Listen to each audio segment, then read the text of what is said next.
Hello everyone, कैसे हो? सब बढ़िया। I welcome all to the Union Academy platform. Guys, आज के इस लेक्चर में हम पढ़ेंगे क्वांटम संख्याएं। आज के इस लेक्चर में हम क्या पढ़ेंगे? क्वांटम संख्याएं। जैसे गाइज सबको पता है कि हमने प्रीवियस लेक्चर में आपने पढ़ लिया होगा, हमने सेल, सबसेल एंड ऑर्बिटल के बारे में पढ़ा था, क्योंकि उनके बिना इस लेक्चर को पढ़ पाना थोड़ा मुश्किल है। क्योंकि अगर सेल, सबसेल हमने पढ़ाया था, उसमें सेल पढ़ाया था, सबसेल पढ़ाया था एंड ऑर्बिटल पढ़ाया था। ऑर्बिटल पढ़ाया था मतलब कोष, उपकोष एंड कक्षक के बारे में बताया था। अगर किसी ने वो पहले वाला लेक्चर नहीं देखा है तो प्लीज प्लीज वो जाके पहले देख ले, क्योंकि उसके बिना क्वांटम संख्याएं पढ़ना थोड़ा मुश्किल है, क्योंकि वो सारा कंसेप्ट है ना, वो क्वांटम संख्याओं का बेस उसी पे आधारित है, सेल, सबसेल एंड ऑर्बिटल पे आधारित है। हालांकि वो एक अलग चीज है कि हम क्वांटम संख्याएं पढ़ते क्यों हैं, उसका ओरिजिन कहाँ से हुआ, सिग्निफिकेंस क्या है, जरूरत क्यों पड़ी, वो सारी चीजें इस चैप्टर में मतलब हम डिस्कस करेंगे। लेकिन जो चीज़ें काम आएगी वो तो सेल, सबसेल एंड ऑर्बिटल ही है। तो प्लीज़, अगर किसी ने वो पहले वाला लेक्चर नहीं देखा है तो वो लेक्चर जाके देख ले। हालांकि इस लेक्चर में हम एक और भी जरूर दूंगा उस चीज़ के लिए भी आपको, सेल, सबसेल एंड ऑर्बिटल के बने, लेकिन फिर भी अगर और भी ज़्यादा डिटेल से पढ़ना हो तो आप मेरा प्रीवियस लेक्चर देख सकते हो। ठीक है गाइस, शुरू करते हैं। Quantum numbers. अब बहुत सारे स्टूडेंट्स ये है कि ऐसे सोचते हैं कि हम क्वांटम नंबर क्यों पढ़ते हैं, क्योंकि कोई भी चीज़ पढ़ते हैं ना, उसका कोई रीजन होता है। किसी चीज़ का अगर सॉल्यूशन नहीं मिलता है तो उसका सॉल्यूशन ढूंढा जाता है। तो जब इलेक्ट्रॉन के बारे में सारी जानकारी हमें पता नहीं लगी तो हुआ क्या, एक दिन इलेक्ट्रॉन था कोई, अब इसके बारे में मेरे को कुछ पता नहीं थी। अगर इलेक्ट्रॉन के बारे में सारी जानकारी पता करनी है, इलेक्ट्रॉन के बारे में सारी जानकारी, इलेक्ट्रॉन के बारे में सारी जानकारी पता करनी है, एक तरह से बता दूं, मैं बोल दूं कि इसकी कुंडली पता करनी है, तो इसकी कुंडली पता करने के लिए मेरे को कहाँ जाना पड़ेगा? क्वांटम संख्याओं के पास जाना पड़ेगा। वो कैसे जाना पड़ेगा, कैसे बताती है, ये अभी बताएं, डिस्कस करेंगे। क्वांटम संख्याओं के एक तरह से आपको ये ध्यान रखना है कि बहुत सारे बच्चों को तो यही पता नहीं कि हम क्वांटम नंबर्स पढ़ क्यों रहे हैं। उनका पता होना चाहिए कि अगर इलेक्ट्रॉन के बारे में सब कुछ पता करना है तो हमें क्वांटम नंबर्स के पास जाना पड़ेगा। जिस प्रकार से मनुष्य है ना, मनुष्य के बारे में अगर सब कुछ जानना हो तो ज्योतिष के पास जाते हैं, और ज्योतिष कौन होता है?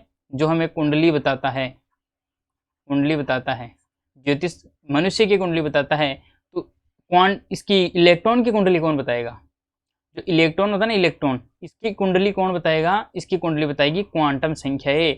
अगर मनुष्य के बारे में जानना हो तो ज्योतिष के पास जाओ, और अगर इलेक्ट्रॉन के बारे में सब कुछ जानना हो तो आपको क्वांटम संख्याओं के पास जाना पड़ेगा। इसके बिना आप इलेक्ट्रॉन का पता नहीं कर सकते कि इलेक्ट्रॉन कहाँ पर पाया जाता है, कौन से तो कोष में पाया जाता है, कौन से उपकोष में पाया जाता है और कौन से कक्षक में पाया जाता है, और इसका चक्रण क्या है। इन सब चीज़ों के बारे में अगर पता करना हो तो हमें क्वांटम संख्याओं के पास जाना पड़ेगा, इलेक्ट्रॉन की सारी जानकारी प्राप्त करने के लिए। अब वो कैसे जाना पड़ेगा, आप एक एक क्वांटम संख्या पढ़ेंगे ना, आपको अच्छे से और समझ में आ जाएगा। तो आपको डाउट क्लियर हो गया कि क्वांटम संख्या हम आखिर पढ़ क्यों रहे हैं। ठीक है। अब सबसे पहले हम थोड़ा सा बात कर लेते हैं सेल, सबसेल एंड ऑर्बिटल के बारे में। कल हमने पढ़ा था, लेकिन फिर भी आज थोड़ा सा और भी दे दूँ। देख, सबसेल क्या होता है? ये कोई नाभिक था गाइस। इस नाभिक के चारों ओर वर्ताकार कक्षाओं में कोई इलेक्ट्रॉन चक्कर लगा रहा है। वर्ताकार, ये मान लो के उपकोष था, के कोष था, सॉरी, ये आगे था एल और एन, ये सारे कोष थे। अब इन कोष में क्या था कि उपकोष था, तो के उपकोष में इसको हम n बराबर 1 से दिखाते हैं, इसको n बराबर 2 से दिखाते हैं, इसको n बराबर 3 से दिखाते हैं। जहां n बराबर 1 से दिखाएंगे, इसका मतलब, अब कल मैंने बताया था कि सेल और सबसेल की संख्या कोष और उपकोष की संख्या बराबर होती है। एक ही उपकोष होगा एक कोष में, तो वो कौन सा होगा? एस। दो में दो उपकोष होंगे, एस एंड पी। ठीक है गाइज। और तीन में तीन उपकोष होंगे, एस होगा, पी होगा एंड डी होगा। ये तो उपकोष, ये तो कोष हो गए, ये उपकोष हो गए। अब देखो, अब इनके अंदर भी कक्षक कौन कौन से पाए? एस में तो एस ही कक्षक होता है, आपको पता है एक ही होता है। जबकि एस में तो एस होता है, लेकिन जो पी के अंदर होता है ना, इसके तो अंदर एस ही रहेगा, लेकिन पी के अंदर क्या हो जाएगा? P X, P Y and P Z. तीन हो गए ना ये। यही तो होते हैं कक्षक, जहाँ इलेक्ट्रॉन के पाए जाने की संभावना सबसे ज्यादा होती है। अब इनमें भी अभी तक तो चक्रण का पता नहीं है कि अभी दक्षिणावर्त चक्रण है इलेक्ट्रॉन का या वामावर्त चक्रण है। उनके लिए हमें स्पिन क्वांटम संख्या, चक्रण क्वांटम संख्या पढ़नी पड़ेगी, जो हम पढ़ेंगे। आपको एक एग्जांपल के तौर पे समझाऊंगा, सारे चारों की चारों क्वांटम संख्या समझ में आ जाएगी। लेकिन इससे पहले आपको चारों क्वांटम संख्याओं का स्टडी करना पड़ेगा, वो तो अच्छे से समझना पड़ेगा उनको। तो आप शुरू से लास्ट तक इसको मतलब ध्यान से देखिए, लेक्चर को समझ में आ जाएगा, कोई डाउट नहीं रहेगा, ये मेरा वादा आपसे। अब एसपीडीएफ में भी देखो, एस में तो एस ही होता है ऑफकोर्स, पी में P X, P Y and P Z होता है, P Y and P Z. अब देखो डी में क्या होता है? डी में 5 उपकोष कौन कौन से होते हैं? डी एक्स वाई होता है, डी वाई जेड होता है, लॉग जेड इसको बोलते हैं, डी एक्स स्क्वायर मतलब डी जेड स्क्वायर होता है, D X square minus Y square होता है, और डी वाई एक्स होता है। ये 5 जेड के मतलब क्या होते हैं, ऑर्बिटल्स होते हैं। अब इनमें भी इलेक्ट्रॉन बढ़ने हैं, कैसे बढ़ते हैं, इलेक्ट्रॉन भी ऐसे बढ़ेंगे ना, इसकी अब क्वांटम संख्याओं के बारे में पता करेंगे ना, तब पता लगेगा। 5 होते हैं ना, अब इनमें अब ये होता है दक्षिणावर्त, ये होता है वामावर्त चक्रण। अब ये इलेक्ट्रॉन्स का चक्रण है ना, कैसे है, एक ही कक्षक में ये 2 इलेक्ट्रॉन हम क्यों भर रहे हैं, सब चीज़ों का पता हम किस में करेंगे, क्वांटम संख्या में पता लगेगा। आपको सबसे पहले इनको मतलब जो बेसिक है ना ध्यान क्या रखना है कि कोई भी इलेक्ट्रॉन है ना नाभिक के चारों ओर वर्ताकार कक्षाओं में चक्रण लगाता है, वो इलेक्ट्रॉन कोष के अंदर पाया जाता है, कोष के अंदर उपकोष में उपस्थित होता है, और उपकोष के अंदर भी कक्षकों में वह रहता है, और उपकोष में भी मतलब कक्षकों में भी उसका चक्रण अलग अलग होता है। अब वहां तक पहुंचना है तो हमें क्वांटम संख्याओं का स्टडी करना पड़ेगा, ठीक है गाइस। अब आगे चलते हैं, प्रिंसिपल क्वांटम संख्या की बात करते हैं। एक चीज मैं आपको बताना भूल गया, जैसे एक एग्जांपल लेते हैं हम, जैसे कैसे पता लगेगा आपको कि क्वांटम संख्याओं का हम अध्ययन किस तरह से कर रहे हैं। जैसे आप है ना एक एग्जांपल के तौर पे समझते हैं, आप एक दिल्ली के स्टूडेंट हो और मैं जयपुर में रहता हूँ, तो आपने मेरे को देखा नहीं है, लेकिन आप क्या करोगे, दिल्ली से जयपुर मेरे से मिलने के लिए आओगे। अगर जयपुर से मिलने के लिए आओगे तो आपको पता नहीं ना, आपने मेरे को कभी देखा है, तो आपको क्या करना पड़ेगा, आपको 4 चीज़ें। अब जयपुर तो बहुत लंबा है, तो जयपुर के लिए आपको क्या करना पड़ेगा, पहले कॉलोनी ढूंढनी पड़ेगी कि मैं कौन सी कॉलोनी में रहता हूँ, एड्रेस पता करना पड़ेगा ना। उसके बाद देखना पड़ेगा उस कॉलोनी में मेरा घर कौन सा है। अब घर कौन सा, घर में भी बहुत सारे कमरे होते हैं, तो उस घर में भी कमरा कौन सा है वो देखना पड़ेगा आपको, और कमरे के अंदर भी मेरा हुलिया कैसा है वो भी, तो मेरे का अभी आप मेरे को कभी देखे ही नहीं, कैसे पहचानोगे, मेरा हुलिया देखना जरूरी है। तो इलेक्ट्रॉन के बारे में भी बस ये सेम ये रूल फॉलो होता है। अब इसमें कॉलोनी किसे रिलेट करती है, इलेक्ट्रॉन कौन से कोष में पाया जाता है। इलेक्ट्रॉन तक पहुंचने के लिए पहले कोष तक पहुंचना पड़ेगा, मतलब कॉलोनी तक पहुंचना पड़ेगा, फिर अगर मेरे तक पहुंचना तो फिर घर तक पहुंचना पड़ेगा। तो घर कौन सा है, उपकोष है, कोष के अंदर उपकोष, कॉलोनी के अंदर घर, फिर मतलब घर के अंदर भी कमरा, मतलब उपकोष के अंदर भी कक्षक कौन सा है, कक्ष कौन सा है इलेक्ट्रॉन को पता करने के लिए, जहां पर इलेक्ट्रॉन पाए जाने की सर्वाधिक क्षमता। अब सर्वाधिक संभावना मेरे कमरे के अंदर ही तो होगी पाई जाने की, ऐसे थोड़ी मैं बीच गार्डन में घूमता रहूंगा, कॉलोनी के घर के अंदर कोई मतलब अंदर कोई 4 बाउंड्री में थोड़ा ना कोई वो होगा, मैदान होगा। तो कक्षक के अंदर पहुंच गए। अब हुलिया कैसा है, हुलिया देखने के लिए अब इलेक्ट्रॉन के पक्ष में क्या, उसको हुलिये को क्या बोलते हैं, चक्रण बोलते हैं। तो देखो कॉलोनी से घर में गए मेरे को ढूंढने के लिए आप, और घर से कमरे में गए और कमरे से मेरे को देख के पहचान लिया कि ये आप हो। तो इसी प्रकार से क्वांटम संख्या में होता क्या है, इलेक्ट्रॉन को पहचानने के लिए पहले कोष में जाना पड़ता है, फिर अब कोष में तो है, लेकिन कोष में भी कहाँ पे पाया जाता है, उपकोष में। अब उपकोष भी ढूंढ लिया मैंने, अब उपकोष के अंदर कहाँ पाया जाएगा, कक्षकों में। अब कक्षक भी ढूंढ लिया, तो फिर वो कौन सा चक्रण का है, तो उसका चक्रण भी मेरे को देखना पड़ेगा कि देखा हो नहीं कैसा हो। तो चक्रण देखते ही मेरे को पूरा पता लग जाएगा, +1/2 है या -1/2 है, अभी बताएंगे कि क्या होते हैं। तो इसके बारे में अगर पता लग जाएगा तो हमें इलेक्ट्रॉन के बारे में संपूर्ण जानकारी पता लग जाएगी। तो आपको ये चीज़ बिल्कुल पता होनी चाहिए, बिल्कुल सिंपल है, आपको कुछ डाउट नहीं रहना, मतलब कोष के अंदर, उपकोष के अंदर, कक्षक के अंदर चक्रण, बस क्वांटम संख्या ये पूरी खत्म है यहीं पे। अब आपको समझने के लिए देखो मैं क्या एक मतलब अच्छी तरह से समझाएंगे, आपको समझने में कोई दिक्कत नहीं आएगी।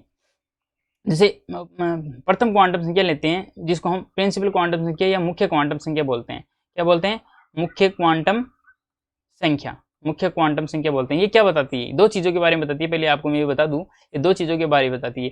एक तो ये कोष के बारे में बताएगी कि इलेक्ट्रॉन में कौन कौन से कोष पाए जाते हैं, एक बताएगी ऊर्जा स्तर के बारे में कि कौन से कोष का ऊर्जा स्तर क्या है। ये 2 चीज़ों के बारे में आपको पता। Direct objective type of question, जो ऑब्जेक्टिव पॉइंट ऑफ व्यू से जो एग्जाम में क्वेश्चन पाए जाते हैं, उनमें डायरेक्ट क्वेश्चन पूछा जाता है, और हम इसको दर्शाते ही एन से हैं। जो प्रिंसिपल क्वांटम संख्या होती है ना, इसको एन से दर्शाते हैं। एन का मतलब भी कोष होता है, इसका मतलब ये कोष के बारे में बताती है। देखो अब समझने के लिए हम क्या, मैं आपको बताता हूँ, ये कोई नाभिक है, इस नाभिक के चारों ओर वर्ताकार कक्षाओं में इलेक्ट्रॉन चक्कर लगा रहा है। अब इलेक्ट्रॉन चक्कर लगाएगा तो पहला उपकोष में मान लेता हूँ के था, दूसरा एल था, तीसरा एम था, ये सारे कोष है इसके।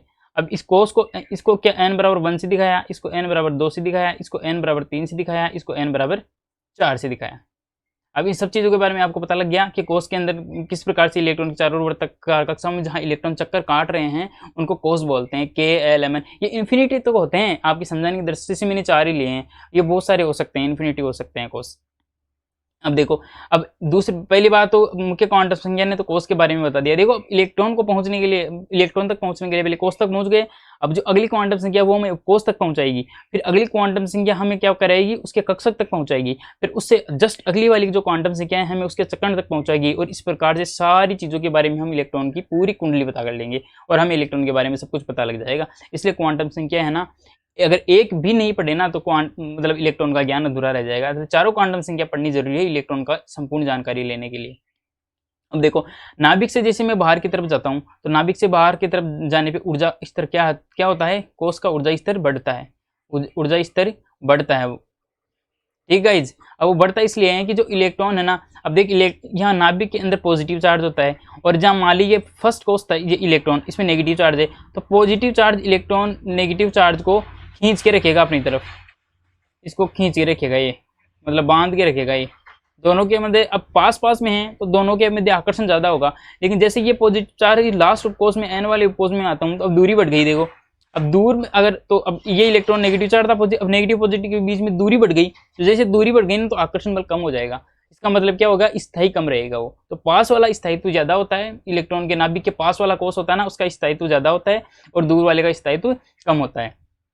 अब देखो गाइस, एक फॉर्मूले भी जैसे हालांकि वो ग्रेविटेशन का है लेकिन आप इसे रिलेट कर सकते हो, जी m1 m2 upon r square, एक फॉर्मूला होता है। अब देखो यहाँ पे दूरी जैसे बढ़ रही है ना वहाँ आकर्षण बल कम हो रहा है, ये सेम कंसेप्ट रूल यही फॉलो हो रहा है। नाभिक से जैसे जैसे दूर जाते जाओगे आप ऊर्जा तो बढ़ती जाएगी लेकिन उसका स्थायित्व स्टेबिलिटी कम होती जाएगी। इसीलिए तो ये रिलेशन बना है, जो स्थायित्व होता है ना किसी भी इलेक्ट्रॉन का वो उसकी ऊर्जा के इन्वर्सली प्रोपोर्शनल होता है। अगर ऊर्जा बढ़ेगी तो स्थायित्व घटेगा, ऊर्जा कम होगी तो स्थायित्व कम हो जाएगा। ये आपको बिल्कुल ध्यान रखना है, दिमाग में ये चीज आपको बिठा लेनी है बिल्कुल, कि दूरी बढ़ने के साथ या ऊर्जा बढ़ने के साथ हमेशा स्थायित्व कम होता है। प्रोपोर्शनल ऊर्जा बढ़ती है, स्थायित्व दूरी के साथ घटता है, 1 दूरी।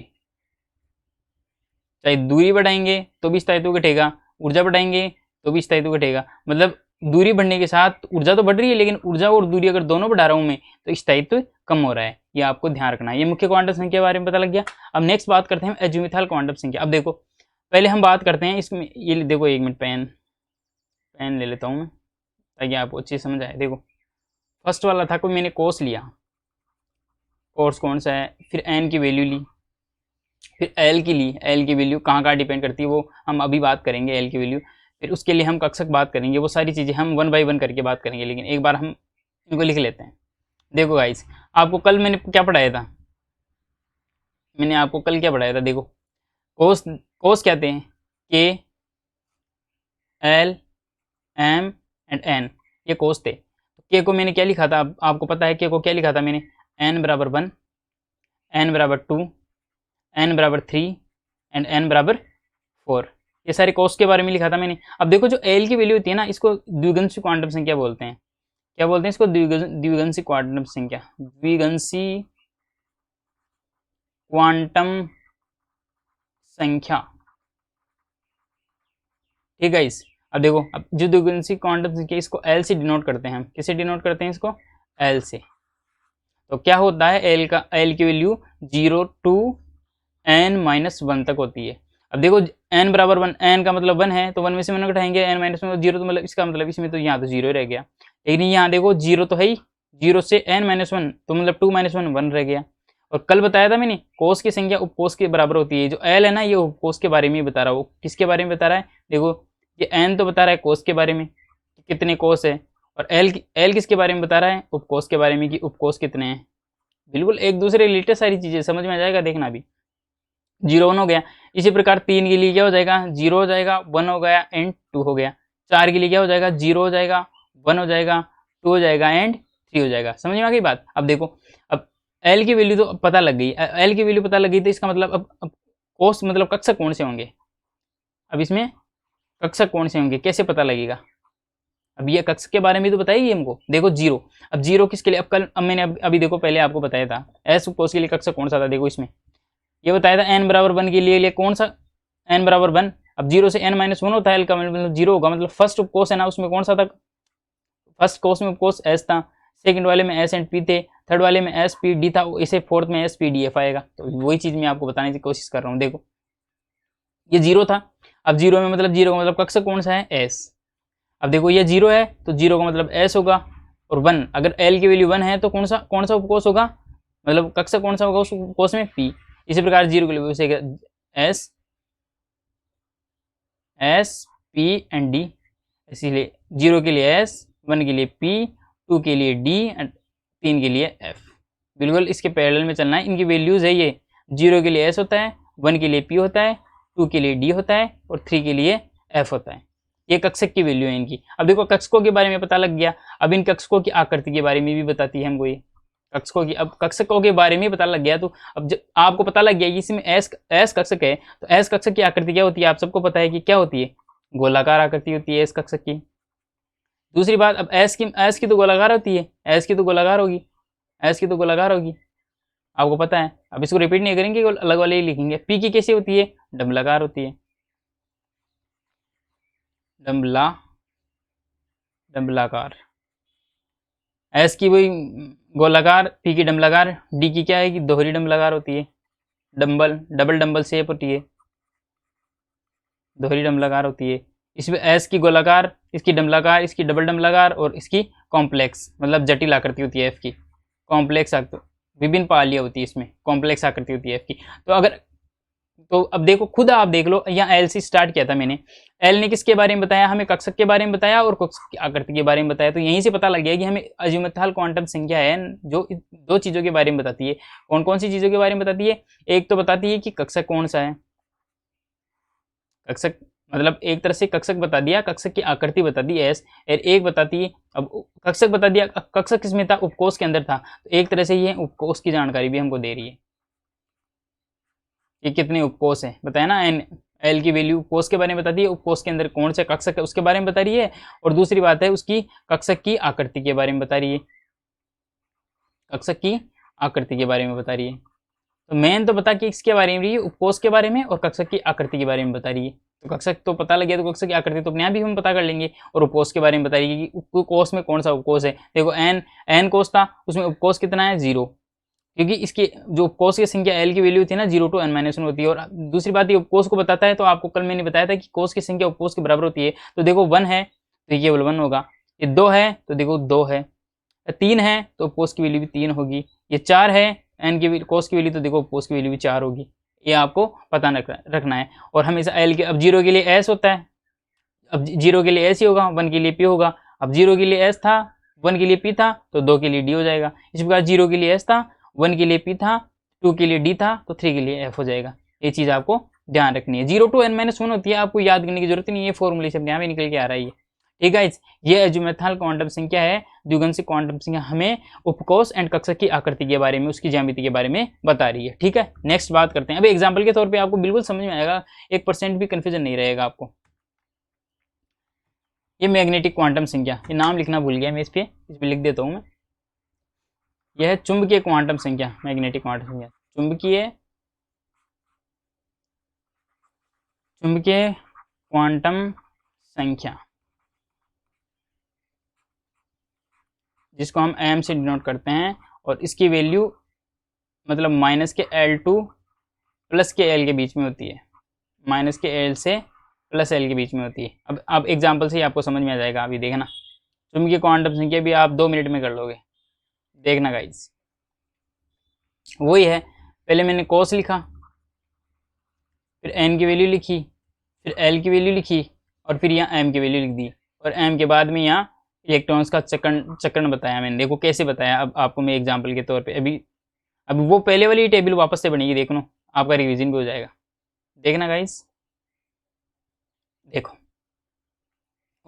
कोस कौन से थे, K था, L था, M था एंड N था। अब देखो K के लिए n बराबर 1 था, L के लिए n बराबर 2 था, M के लिए n बराबर 3 था, और N के लिए n बराबर 4 था। ओके, अब L की वैल्यू 0 to n-1 होती है, तो n के लिए क्या था, अब खुद ही बता दो आप, 0 था। 2 के लिए क्या था, 0 और 1 था। 3 के लिए क्या था, 0 था, 1 था एंड 2 था। इसके लिए क्या था, 0 था, 1 था, 2 था एंड 3 था। अभी इतना तो अभी पहले बना लिया हमने। अब नई चीज़ क्या है, m की वैल्यू वो कहाँ से होती है, माइनस के l से प्लस के l के बीच में होती है। देखो माइनस एल, अब l की वैल्यू क्या है 0, अब 0 को माइनस एल से प्लस एल क्या लिखोगे, 0 तो 0 रहेगा। इसके लिए माइनस एल से प्लस एल मतलब 0 तो 0 ही, अब माइनस एल से मतलब माइनस के 1, फिर 0 और फिर प्लस के 1। इसी प्रकार 0 का तो 0 रहेगा, 1 के लिए माइनस के 1 0 एंड प्लस के 1, 2 के लिए क्या हो जाएगा माइनस के 2 माइनस के 1 0 प्लस के 1 प्लस के 2, माइनस 2 प्लस लिखना है ना, 0 के लिए 0 माइनस 1 के लिए माइनस के 1 0 एंड प्लस के 1, 2 के लिए देखो माइनस के 2 माइनस के 1 0 प्लस के 1 एंड प्लस के 2। इस बार 3 को कैसे लिखोगे, माइनस 3 माइनस 2 माइनस के 1 0 प्लस के 1 प्लस के 2 एंड प्लस के 3। इस प्रकार से m की वैल्यू लिख ली। अब m की वैल्यू लिख ली, देखो अब इलेक्ट्रॉन का, ये इलेक्ट्रॉन कक्षकों के बारे में कैसे बताएगी, देखो 1 था मतलब एक ही उपकोष आएगा, ये लो ये एक उपकोष लिख दिया मैंने, इसका मतलब एक उपकोष आ गया इसमें। अब दूसरे में देखो ये एक उपकोष आ गया। अब देखो इसमें 3 है ना 1। अब कक्षकों की संख्या के बारे में बता रही है, कक्षक कितने ये नहीं बता रही, ये कितने कक्षक है ये बता रही है। देखो अब पी में कितने कक्षक है, 1 2 3 ये बता रही है। देखो ये 1 2 एंड 3 बता रही है ना। अब देखो एस के लिए कितना था, 1 था, पी के लिए कितना, वही 3 1 2 एंड 3। वही देखो एस पी डी के लिए कितना हो जाएगा 5, देखो 5 है ना, 1 2 3 4 5 के बारे में बता रही है 1 2 3 4 एंड 5।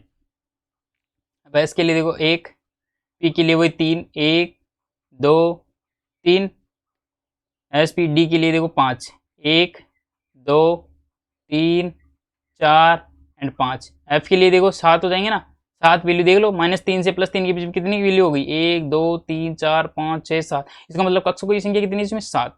मतलब एम बता क्या रहा है एक्चुअली में, कक्षकों की संख्या के बारे में बता रहा है, 1 2 3 4 5 6 एंड 7। ये कक्षकों के बारे में बता दिया ना। अब इसमें इलेक्ट्रॉन कैसे कैसे भरे जाएंगे, देखो हम इलेक्ट्रॉन भर तो देते हैं अभी, लेकिन इनका चक्रण पता नहीं, हम डायरेक्ट ऐसे आइडिया से भरे हैं। अब कौन से चक्रण का होगा ये हमें किस में पता लगेगा, ये हमें पता लगेगा चक्रण क्वांटम संख्या जो अगली पढ़ेंगे। देखो इसमें इलेक्ट्रॉन तो भर देते, एक इलेक्ट्रॉन पावली का अपवर्जन नियम ये बोलता है कि किसी भी इलेक्ट्रॉन के लिए चारों क्वांटम संख्याओं का मान समान नहीं हो सकता। अगर 3 क्वांटम एन एल और एम का मान समान है तो एस का हमेशा ही अलग होगा। जैसे इसके लिए तीनों का एन एल एंड एम का वैल्यू समान है। एक ही कक्षक में अगर एक ही उपकोष में कोई संख्या अगर इलेक्ट्रॉन पाया जाता है तो इसका मतलब एन भी समान है, एल भी समान है और एम भी समान है, लेकिन फिर एस वैल्यू डिफरेंट होगी, समान कभी नहीं होगी। ये पाउली का अपवर्जन नियम बताता है, हम पढ़ेंगे डिटेल में उसको बाद में। अभी आप इलेक्ट्रॉन भर दो बस, ये 2 इलेक्ट्रॉन इसमें भर जाएंगे, 2 2 2 सब में 2 2 भरेंगे। अब देखो इससे आपको इलेक्ट्रॉन का पता भी लग जाएगा कि एक कक्षक में एस में कितने इलेक्ट्रॉन, पी में और डी में कितने इलेक्ट्रॉन, पहले उपकोष में या फिर पहले कोष में कितने भरे जा सकते हैं, दूसरे कोष में कितने और तीसरे कोष में कितने, आपको ये भी पता लग जाएगा। देखो आप अभी काउंट करके बताता हूँ मैं आपको। अभी चक्रण के बारे में पता नहीं है, ध्यान रखना, स्पिन क्वांटम संख्या बताएगी कि चक्रण कैसा होता है। अभी मैं चक्रण ऐसे ही बता रहा हूँ आपको कि मैं चक्रण एक कक्षक में 2 इलेक्ट्रॉन हमको पता है कि 2 ही भरे जा सकते हैं और अधिकतम इलेक्ट्रॉन की संख्या 2n² के बराबर होती है। वो फॉर्मूले भी आपको भी बताऊंगा। देखो पहला उपकोष था n बराबर 1, देखो कितने इलेक्ट्रॉन भरे गए इसमें, कितने इलेक्ट्रॉन रह गए, 2 इलेक्ट्रॉन है ना, इसमें 2। अब देखो इसमें कितने 2 8, इसमें कितने हो गए 18 और इसमें क्या हो गया देखो 32 इलेक्ट्रॉन। काउंट कर लो चाहे से आप, इसमें 8 है, इसमें 18 है और इसमें 32 है। वो इसी प्रकार से भरे जाते हैं क्योंकि एम ने बता दिया, जो एम था ना द्विगुणित क्वांटम संख्या, इसने क्या बताया हमको, इसने हमको 2 चीज़ बताई। एक तो बताई कि इसने मतलब आकृति के बारे में तो बताया उपकोष है ना SPDF आएगा। आप देखो इसमें आप ऐसे भी लिख सकते हो, देखो 0 के लिए कौन सा था, S था, 0 के लिए S एंड P के लिए P, 1 के लिए P था, S P and D, S P D and F। ये तो पहले बता ही दिया ना मैंने आपको। उसी प्रकार से हम m की वैल्यू -L2 + L लिखेंगे तो सारी वैल्यूज, अब जितनी वैल्यू आएगी ना उतनी ही कक्षकों की संख्या होगी। तो हमने इसने हमको मेनली किसके बारे में बताया ना, मेनली जो बताया ना इसने हमको कक्षकों की संख्या के बारे में बताया। ये ध्यान रखना, कक्षकों की संख्या के बारे में कौन बताता है, कक्षकों के बारे में तो किसी ने बता दिया, वो एल ने ही बता दिया था। देखो एल, कक्षकों की संख्या के बारे में एल ने बताया ना, ये देखो एल था ना, एल देखो इसने बता दिया, S S P D F, ये कक्षक थे सारे। लेकिन कितने कक्षक होंगे ये किसने बताया हमको, एम ने बताया। देखो इसमें 1 होगा, दूसरे में 3 होंगे, मतलब एस में 1 होगा, पी में 3 होंगे, डी में 5 होंगे और एफ में 7 होंगे, वो एम ने बताया हमको। तो कक्षकों की संख्या के बारे में किसने बताया हमको, कक्षकों की संख्या के बारे में द्विगंशिक क्वांटम संख्या ने हमको बिल्कुल अच्छे से क्लियर कर दिया कि एक ही कौन से मतलब कक्षक में कितने कक्षकों की संख्या पाई जाएगी, एस में कितने कक्षक होंगे, पी में कितने होंगे, डी में कितने होंगे, एफ में कितने होंगे, ये किसने बताया हमको, चुंबकीय क्वांटम संख्या ने बताया। ठीक है गाइस, नेक्स्ट की बात करते हैं। देखो स्पिन क्वांटम संख्या, अब यहाँ पिछले तीनों को वापस से रिवीजन हो जाएगा, तो आपको बिल्कुल ही कंसेप्ट सारा क्लियर हो जाएगा, 1% ही दिक्कत नहीं रहेगी। देखो यहाँ क्या था, कोस था, के एल एम एन, यहाँ एन की वैल्यू थी। ठीक है, यहाँ से एल की वैल्यू आ गई, यहाँ से एम की वैल्यू आ गई, एम की वैल्यू के बाद यहाँ से चक्रण। चक्रण क्वांटम संख्या में चक्रण, इसमें इलेक्ट्रॉन्स का चक्रण, इलेक्ट्रॉन्स के चक्रण के बारे में पता लग जाएगा। देखो कैसे लगेगा, पेन ले लेता हूं मैं।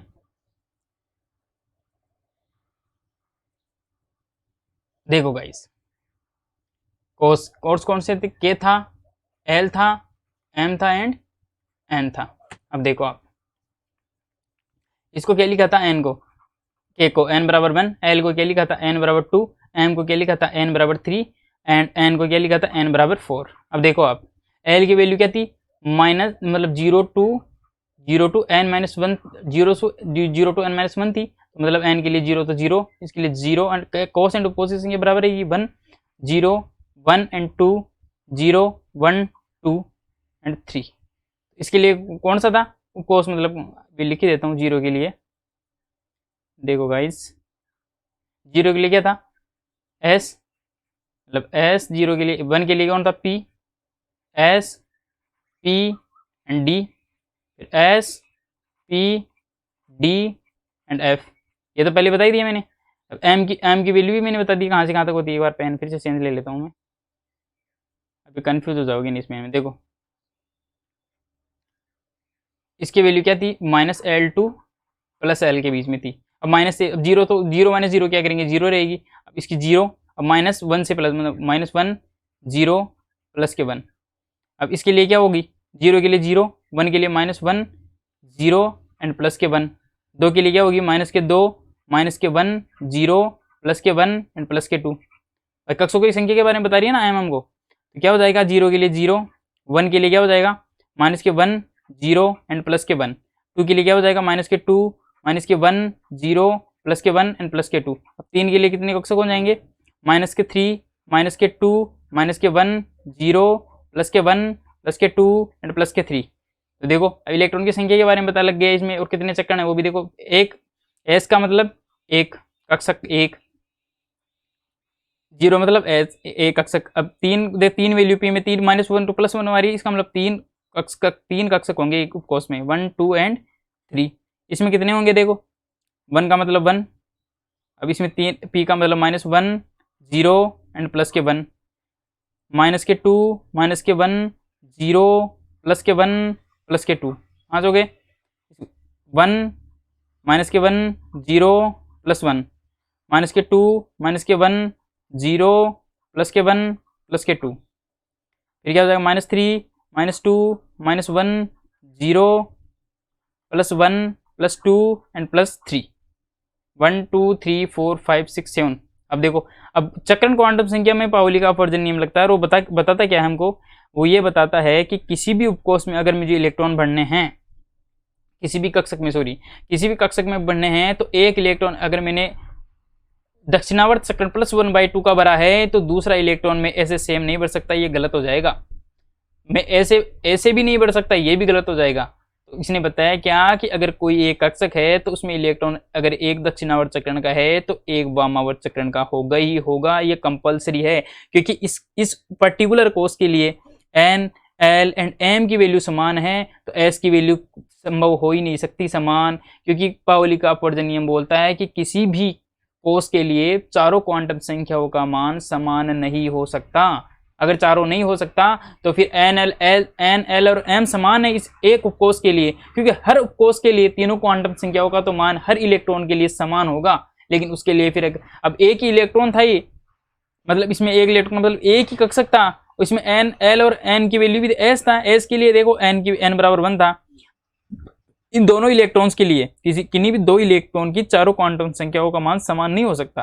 तो इस इलेक्ट्रॉन की देखो एन की वैल्यू समान है, एल की वैल्यू समान है और एम की वैल्यू भी समान है दोनों के लिए, दोनों इलेक्ट्रॉन्स के लिए, कि एस ही तो कोस है इसमें। तो उसके लिए क्या होगा, एस की वैल्यू को डिफरेंट करना पड़ेगा। मतलब ये +1 है तो इस 1/2 है तो इसको -1/2 करना पड़ेगा। मतलब इसका अगर दक्षिणावर्त चक्रण है तो इसका वामावर्त चक्रण करना पड़ेगा, तब जाके ये पॉसिबल होगा।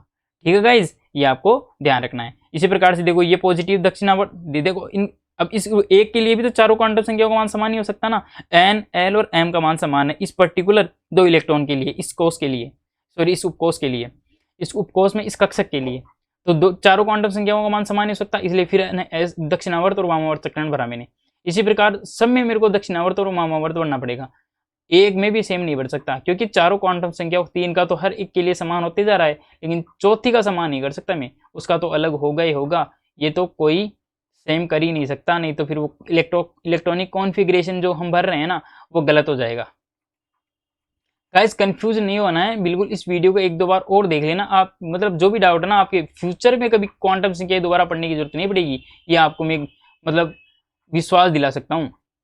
पढ़ना तो आपको ही पड़ेगा, देखो इसको कंसंट्रेट होकर आपको देखना पड़ेगा एक बार। बाकी ये गारंटी है कि एक बार ढंग से देख लिया ना, इसको समझ लिया ना, दोबारा पढ़ने की नौबत कभी नहीं आएगी आपको। ये क्वांटम संख्या ऐसी चीज़ है, ये रटने वाली चीज़ें नहीं है, ये समझने वाली चीज़ें है। अभी देखो एग्जाम्पल के तौर पर समझाऊंगा ना आपको और भी अच्छी तरह से समझ में आ जाएगा। पहले तो आपको एक दो चीज़ें और बता दूँ मैं। देखो एग्जाम्पल, अगर अब अभी आपने ये पढ़ा है तो एग्जाम्पल के लिए मैं आपको एक एग्जाम्पल करा देता हूँ। देखो एग्जाम्पल कराने के लिए मैंने बताया कि अगर मतलब नंबर ऑफ इलेक्ट्रॉन फाइंड करने हैं, ऐसे मान लो आपको नंबर ऑफ इलेक्ट्रॉन फाइंड करने हैं किसी चीज़ में, उसके लिए मैं वैल्यू दे देता हूँ n बराबर 2 है, m की वैल्यू उसके लिए 0 है इस इलेक्ट्रॉन के लिए, और जो चक्रण का मान है वो प्लस के 1/2 है। तो आप बताओ इस कॉन्फ़िगरेशन के लिए, इस कॉन्फ़िगरेशन के लिए कितने इलेक्ट्रॉन उपस्थित होंगे। अब देखो आप खुद समझो इसका आंसर क्या होगा। अब आपको मैं बताऊंगा ना तो ऐसे लगेगा सर ये तो बहुत ईजी था। देखो n बराबर, अब n क्या बताती है, कोस की संख्या बताती है, मतलब कोस कौन सा था, सेकंड कोस था। अब सेकंड कोस के लिए अब m क्या बताता है, देखो m उपकक्षकों की संख्या बताती है। ये क्या बताती है, माइनस के l से प्लस l के बीच में बताती है। तो इसके लिए पहले l पता करना पड़ेगा n के लिए, और n के लिए n की वैल्यू क्या होती है, l की 0 to n-1 होती है। तो 0 to n- मतलब 2 के लिए कितना हो जाएगा, 0 हो जाएगा, और n-1 का मतलब कितना हो जाएगा, 0 और 1 हो जाएगा। अब 0 और 1 के लिए अब m की वैल्यू क्या होती है, -l to +12, तो -l से +l के लिए 0 तो 0 ही रह जाएगा, और 1 के लिए -1 0 +1। अगर कंफ्यूज हो रहे हो तो आपको मैं एक दोबारा सारणी बना के बता देता हूँ। देखो गाइस, देखो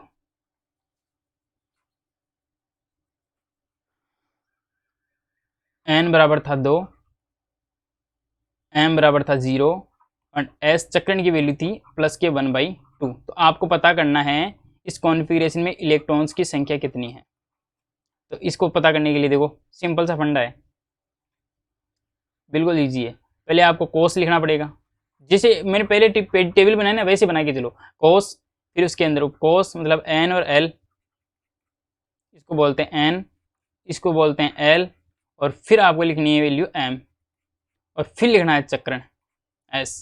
अब देखो सबकी एक एक करके लिखते हैं, मैं पेन चेंज कर लेता हूँ। देखो गाइस n बराबर 1 के लिए देखो 2 कोस n बराबर 2 है, तो 2 कोस के लिए l की वैल्यू क्या होती है, l की वैल्यू होती है 0 to n-1 होती है।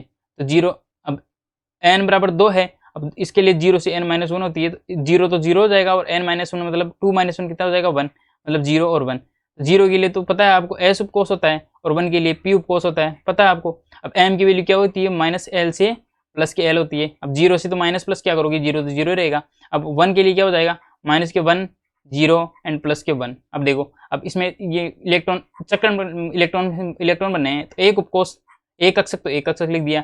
कक्षकों की संख्या पता लग गई ना, m से एक कक्षक एक बना दिया। इसमें 3 कक्षक बना, 3 है तो 3 कक्षक बना दिए, 1 2 एंड 3। अब इसमें मेरे को बनने हैं इलेक्ट्रॉन, तो इलेक्ट्रॉन विपरीत चक्रण की भरे जाएंगे, आपको पता है कि इलेक्ट्रॉन भर दो। अब आप देखो कि क्वेश्चन क्या पूछ रहा है, n बराबर 2 पता कर लिया, m बराबर 0, देखो m की वैल्यू देखो, इस ये m है, m की वैल्यू देखो 0 1 तो इसके लिए है, और 1 0 देखो ये वाली, ये बीच वाली, तो इसका मतलब एक तो इसमें से होगा और एक इसमें से होगा, पता लग गया दो चीज़ों। अब अगली कंडीशन देखो क्या है, चक्रण कैसा होना चाहिए, प्लस के 1/2, मतलब केवल एक ही चक्रण लेना है दक्षिणावर्त, मतलब एक इलेक्ट्रॉन तो इसमें से निकल के आ जाएगा और एक इलेक्ट्रॉन इसमें से निकल के आ जाएगा, मतलब एक इलेक्ट्रॉन इसमें से एक इलेक्ट्रॉन इसमें से, तो टोटल इलेक्ट्रॉन कितने निकल के आए आपके पास, इलेक्ट्रॉन की संख्या 2 हो गई। यही आंसर हो गया आपका, समझ में आ गया। अब नेक्स्ट एग्जाम्पल और देखेंगे आपको, उससे और भी समझ में आ जाएगा। देखो मैंने बताया आपको n बराबर 3 था, उसके लिए n बराबर 3, उसके लिए इलेक्ट्रॉन की संख्या निकालनी है। अगर आपको चक्रण की वैल्यू s बराबर दी हुई है माइनस के 1/2, देखो ये दो चीजें दी हुई है, उसके लिए आपको इलेक्ट्रॉन की संख्या निकालनी है। कैसे निकालोगे, देखो एक सेकंड, पेन पेन पेन, ये देखो पहले आप वैसे ही मतलब प्रोसेस से चलो, गलती कभी नहीं होगी। कोस और मतलब n की जिस वैल्यू, फिर l की वैल्यू, और फिर m की वैल्यू, और फिर चक्रण क्वांटम, चारों क्वांटम संख्याओं को एक साथ लिख लो पहले आप। अब इनकी सबकी वैल्यू लिखो, देखो कैसे लिखोगे, देखो गाइज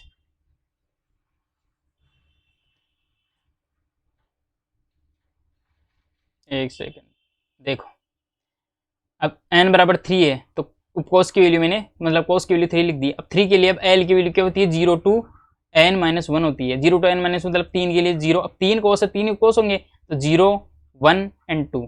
अब s के लिए देख 0 के लिए s होता है, 1 के लिए p होता है और 2 के लिए d होता है, ये आपको पता है। अब m की वैल्यू क्या होती है, -l2 प्लस के l होती है। अब 0 तो माइनस प्लस क्या करोगे, 0 0 रहेगा। अब 1 के लिए क्या हो जाएगा, माइनस के 1 0 एंड प्लस के 1। डी के लिए क्या हो जाएगा, माइनस के 2, मतलब 2 के लिए -2 -1 0 प्लस के 1 एंड प्लस के 2। अब देखो अब चक्रण, अब चक्रण क्वांटम में, अब इसका तो पता लग गया कि कितने कक्षक है। अब इसमें इलेक्ट्रॉन बनने हैं चक्रण वाले, देखो 1 एक कोस था तो एक भर दिया मैंने, एक बना दिया। 3 थे सेकंड वाले में, 3 भर दिए, मतलब अब इसमें कितना 5 थे, 1 2 3 4 एंड 5 लगा दिए। अब इसमें बढ़ना है मेरे को इलेक्ट्रॉन, इसमें क्या बढ़ना है मेरे को, इलेक्ट्रॉन बढ़ना है। तो बढ़ते हैं इलेक्ट्रॉन, देखो इसमें भी 2 भर दिए, विपरीत चक्रण वाले होंगे ना, इसमें भी 2 भर दिए, इसमें भी 2 भर दिए, इसमें भी 2 भर दिए, समय 2 इलेक्ट्रॉन भर दो। अब फिर कंडीशन जो क्वेश्चन पूछ रहा है ना, अब क्वेश्चन की कंडीशन देखो, देखो क्वेश्चन क्या पूछ रहा था मेरे को, क्वेश्चन n बराबर 3 था, पता लग गया। s बराबर देखो चक्रण है, चक्रण की वैल्यू क्या पूछ रहा है, अब डायरेक्ट चक्रण में जाना है। अब m के लिए नहीं बोला इसने, डायरेक्ट चक्रण बोला कि चक्रण देखो -1/2, और m की वैल्यू दे देता तो आपको m के लिए भी जाना पड़ता, लेकिन आपको डायरेक्ट चक्रण पूछ लिया इसने। तो चक्रण अगर पूछ लिया तो -1/2 वाला चक्रण होना चाहिए, तो इसका मतलब कक्षक तो सारे आएंगे, लेकिन चक्रण अब एक ही चक्रण लेना, -1/2 वाला, मतलब पॉजिटिव वाला छोड़ना है। तो दोनों विपरीत चक्रण के होते हैं, इसका मतलब एक इलेक्ट्रॉन इसमें से निकल जाएगा, एक इलेक्ट्रॉन इसमें से निकल जाएगा, एक इसमें से निकल जाएगा, एक इसमें से निकल जाएगा, एक इसमें से निकलेगा। एक ही चक्रण वाली को लेना, एक इसमें से निकल गया, एक इसमें से निकल गया, एक इसमें से निकल गया और एक इसमें से निकल गया। देखो 5 इलेक्ट्रॉन तो इसमें से निकल गए, 3 इलेक्ट्रॉन इसमें से निकल गए और एक इलेक्ट्रॉन पहले वाले से निकल गया। तो टोटल अगर मैं मिलाऊं तो टोटल मिला के मेरे पास इलेक्ट्रॉन की संख्या कितनी आ गई, इलेक्ट्रॉन की संख्या कितनी आ गई, 8 इलेक्ट्रॉन मिल गए मेरे को। 5 से 3 8, सॉरी 1 9 इलेक्ट्रॉन मिल गए मेरे को। कितने इलेक्ट्रॉन मिले, 9 इलेक्ट्रॉन मिल गए। ऐसे ही क्वेश्चन एग्जाम्पल्स के थ्रू हम सॉल्व कराएंगे। आपको आपका मतलब जो टेस्ट लिया जाएगा ना इस चैप्टर का, इसमें आपको ऐसे ऐसे क्वेश्चन कराए जाएंगे कि आपको बिल्कुल भी 1% भी डाउट नहीं रहेगा। ऐसे क्वेश्चन आपको आप देखो बिल्कुल आसानी से कर रहे हो ना, तो आपको फॉर्मूलों पे नहीं जाना है कि कितने इलेक्ट्रॉन, जैसे 2n² 2l+1 या n बराबर 1l, उनमें आप कंफ्यूज हो जाओगे। हालांकि मैं भी आपको बता सकता था फॉर्मूले, जैसे किसी भी, अगर मैं कोर्स में देखो आप, मैं आपको बताना चाहूँ कि अगर कोई कोस था, इस कोस में अगर मैक्सिमम इलेक्ट्रॉन की संख्या कितनी होती है, 2n² होती है, सबको पता है, लेकिन फॉर्मूले रटने से काम नहीं होगा। दूसरी है, जैसे किसी कोस में कक्षकों की, अगर किसी कोस में कक्षकों की संख्या में निकालना चाहूँ तो वो n² होती है। अगर उपकोष में किसी उपकोष में कक्षकों की संख्या निकालना, किसी कोष में कक्षकों की संख्या n², उपकोष में कक्षकों की संख्या निकालना चाहूँ, उपकोष में कक्षकों की संख्या निकालने का फॉर्मूला होता है 2l+1 होता है, l द्विगुणित क्वांटम संख्या होती है, और n बराबर l, कोष में उपकोष की संख्या दोनों की बराबर होती है। ये सारे फॉर्मूले हैं ना, ये कंफ्यूज कर देंगे आपको। लेकिन जैसे मैंने आपको बताया कभी फॉर्मूले की कहीं इनमें जरूरत पड़ी क्या, नहीं पड़ी। मतलब अगर बिल्कुल आप बेसिक से चलोगे ना, तो आपको एक भी फॉर्मूले लगाने की जरूरत नहीं है और आपका क्वेश्चन गलत नहीं और होगा, ये मेरी गारंटी है। तो आप फॉर्मूले के चक्कर में ना पड़ के याद रख लो, जैसे एग्जाम पॉइंट ऑफ व्यू से अगर पूछे तो आप याद रख सकते हो कि कोष में अधिकतम कितने इलेक्ट्रॉन की संख्या पाई जा सकती है, किसी कोष में अधिकतम कितने इलेक्ट्रॉन है वो 2n² से निकालते हैं, किसी कोष में कक्षक कितने हैं वो n² से निकालते हैं, और किसी उपकोष में कितने कक्षक पाए जाएंगे वो तो 2l+1 से निकालते हैं, और n बराबर 1 किसी कोष में किसी भी मतलब जो परमाणु होता है ना उसमें कोष और उपकोष की संख्या बराबर होती है। ये चीजें याद रख सकते हो आप, लेकिन अप्लाई कभी मत करना। अप्लाई प्रोसेस से जैसे मैंने बताया ना वैसे आप बिल्कुल प्रोसेस से चलना। आपको एग्जाम्पल के तौर पे एक एक चीज मैंने बहुत अच्छे से समझाई है, आशा करता हूँ ये चीज आपको समझ में आई होगी। और इससे मतलब थोड़ा अगर कुछ भी डाउट रहता ना आप एक दो बार इस वीडियो को देख लेना, आपको कभी भी लाइफ में क्वांटम संख्याओं में दिक्कत नहीं आएगी। मैंने बहुत अच्छे से समझाने की आपकी कोशिश करी है। तो गाइस नेक्स्ट चैप्टर में जब स्टार्ट करें ना हम नेक्स्ट चैप्टर, तो उससे पहले आप ये जो पहले वाला जो मैंने कोष उपकोष एंड कक्षक वाला सेल सबसेल एंड जो भी ऑर्बिटल वाला जो लेक्चर बताया था उसको पढ़े, उसके बाद में इसको देखे तो आपको 1% भी इन क्वांटम संख्याओं में डाउट नहीं रहेगा। गाइज एटॉमिक स्ट्रक्चर का सबसे ज्यादा जो टफ टॉपिक माना जाता है ना वो क्वांटम नंबर्स ही माना जाता है। ऐसा बोलते हैं कि अगर क्वांटम नंबर्स क्वांटम संख्या अगर किसी को आ गई एटॉमिक स्ट्रक्चर में तो पूरा चैप्टर आ जाएगा, उसमें कोई दिक्कत नहीं, क्योंकि बाकी चीजें सब कर लेते हैं। इसी चैप्टर जो ये टॉपिक है ना क्वांटम संख्या, इसी से लोग डरते हैं ना। मैंने इसी के कंसेप्ट को आपको क्लियर करने की कोशिश करी है, मतलब एक तरह से ट्रिक के फॉर्म में मैंने पूरा बताने की कोशिश करी है, और आशा करता हूँ ये चीज आपको पसंद आई होगी। और आप अगर आपको लगता है कि इससे हमको कुछ फायदा हुआ है या हमारा कंसेप्ट क्लियर हो गया है, तो इस फील्ड से रिलेटेड, साइंस में इस फील्ड से रिलेटेड अगर कोई भी आपके आसपास में भाई बंधु रिलेटिव आपके फ्रेंड सर्कल कोई भी अगर मतलब साइंस से रिलेटेड है तो आप उन सभी तक इस वीडियो को पहुंचाने की कृपा करें, मतलब ज़्यादा से ज़्यादा इस वीडियो को शेयर करें और उनको भी इस चीज़ का लाभ मिलने दें, या उनको भी इस चीज़ का लाभ मिले, इसके लिए आप ज़्यादा से ज़्यादा लोगों तक इस वीडियो को शेयर करें। ठीक है गाइज, तो आज के लिए मैं इतना ही। तो इस चैप्टर को ढंग से पढ़ना, और जो भी डाउट हो ना तो आप मेरे को, और भी अगर कोई डाउट हो तो मेरे को आप कमेंट सेक्शन में बता सकते हो, या फिर मेरे टेलीग्राम ग्रुप यूनियन एकेडमी पे आप मेरे को बता सकते हो। यूनियन एकेडमी ऑफिशियल के नाम से मेरा टेलीग्राम ग्रुप है, उस पर मेरा आप मेरे को बता सकते हो कोई भी प्रॉब्लम हो तो वहाँ पे उस ग्रुप को ज्वाइन भी कर लेना है। जो भी मैं इंपॉर्टेंट नोटिफिकेशन है ना अपने इस टेलीग्राम ग्रुप पे मैं डालता रहता हूँ, या अपना टेलीग्राम ग्रुप है यूनियन एकेडमी ऑफिशियल के नाम से हैं, तो उसको आप आज ही जाके ज्वाइन कर लेना। ठीक है गाइस, तो दिस इज आर के Yadav here and signing off this session. Thank you, धन्यवाद।